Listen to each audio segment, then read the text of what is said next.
I'd like to tell you a story about a student who found out at the age of 17 that he was going to be a father. Although not part of his plan, he married the mother of his child and started a family. He was able to finish high school, but he soon realized that it would be difficult to support a family with only a high school degree. So after a few years of struggling financially, he enrolled at the local community college. In his first semester, he worked full-time and took a few classes in the evening, but it became apparent that this would be a long journey. So in the second semester, he quit his job and began going to school full-time. These were challenging years for the family. They rented a small home in an undesirable neighborhood. They stretched food as far as they possibly could, and they spent their Saturdays at the laundromat. And after 3 long years, the student graduated with an associate's degree in mechanical engineering. I'd like to tell you a story about a student who found out at the age of 17 that she was going to be a mother. Although not part of her plan, she married the father of her child and started a family. She was able to finish high school, but soon realized that she would only qualify for minimum wage jobs. When her husband decided to enroll at the local community college, she picked up extra work to try to make ends meet. When he finished his degree, she decided it was her turn to pursue her goals, so she enrolled at the local community college. The family did not want to return to the poverty that they had previously experienced, so she decided it was in her family's best interest for her to work full-time and take a few classes in the evening. And after 5 long years, the student graduated with an associate's degree in computer technology. Now, I'd like to tell you a story about a student who grew up watching both of her parents enroll at the local community college. She knew firsthand the challenges, the struggles, and the rewards of a college degree. Yet, when it came time for her to decide about her future, she wasn't sure what she should do. She was working at Bojangles, and a manager talked with her about a management training program. She had friends who were going away to college, but she knew her parents could not afford to pay. They had just finished college themselves and were trying to get back on their feet. Not to mention, they were going through a pretty tough divorce. So she decided that it was in her best interest to work full-time at Bojangles, begin the management training program, and perhaps, maybe, one day, enroll at the local community college. Right before graduation, a friend invited her to go on a college tour. She really didn't want to go. What was the point? She had already made her plans. But her friend reminded her of something very important. This was an excused absence from school. And so she went. On the college tour, a financial aid representative talked with the group about a FAFSA, where students could receive assistance for going to college. The financial aid representative also talked with the group about student loans and how students could borrow money to help with college expenses.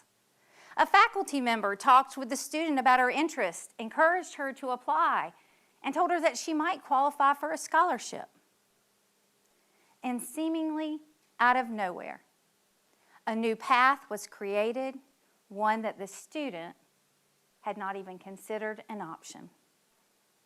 After that college tour, she applied, she was accepted, and she started classes that fall. Now, you may be wondering, who are these students? But I got a feeling you've already guessed. It's me. It's my story, and it's the story of my parents. My story continues with me going away to college only to feel very out of place.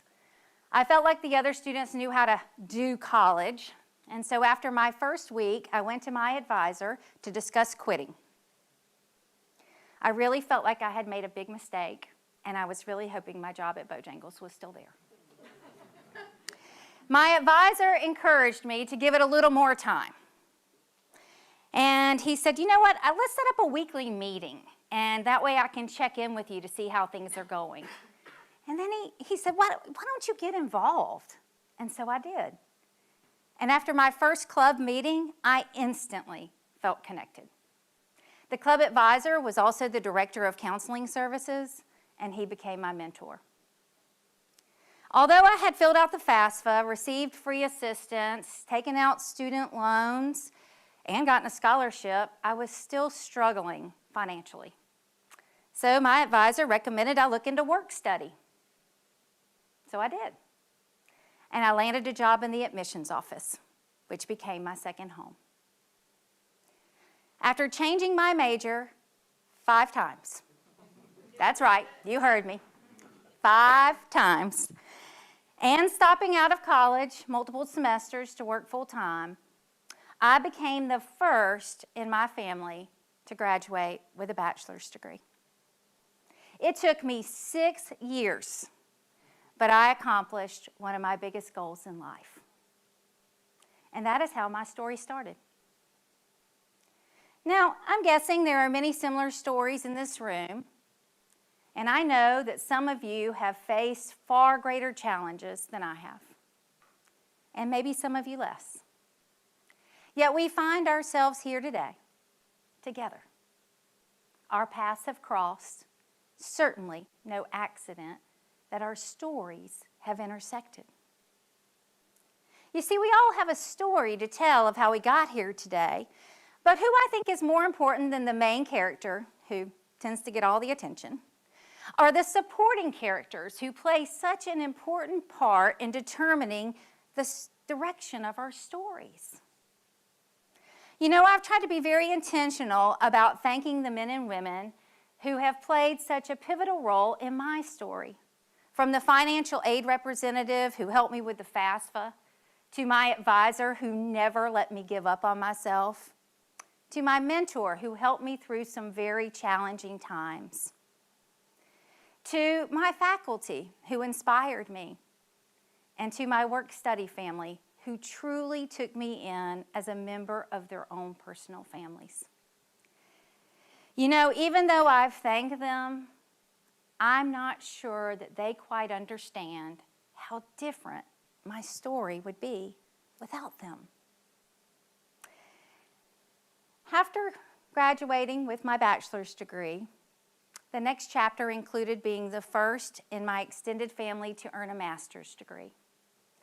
It also included a lot of bumps in the roads and twists and turns before finally beginning the chapter that has now included over 20 years of working in higher education, helping students write their stories. As I reflect upon my story and where I am today, I have to wonder if it's by accident that I have spent the last 14 years working at a community college helping students who were just like my mom and dad. I can't tell you how many students I've talked to over the years who have shared stories with me about working full-time and going to school in the evening and struggling financially and spending their Saturdays and their evenings at the kitchen table while their children look on and they're working on their assignments. And these stories, they make me smile because I know firsthand that they are modeling the importance of education and the lasting impact that that will have on their children's stories. I had someone recently, someone outside of Greenville Tech, ask me, why do you care so much? And to be honest, I didn't know how to respond. I hadn't thought about that, and the question really bothered me. So I spent some time really thinking about my why. And the conclusion that I came to is that it is important for me to play a supporting role in students' stories.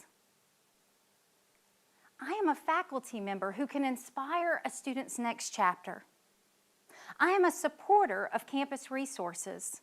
I am an advocate for campus engagement. I am a champion of work study, and I am an advisor who can determine the direction of a student's story. Never in a million years did I think I would be working at a college. College was not even supposed to be part of my story.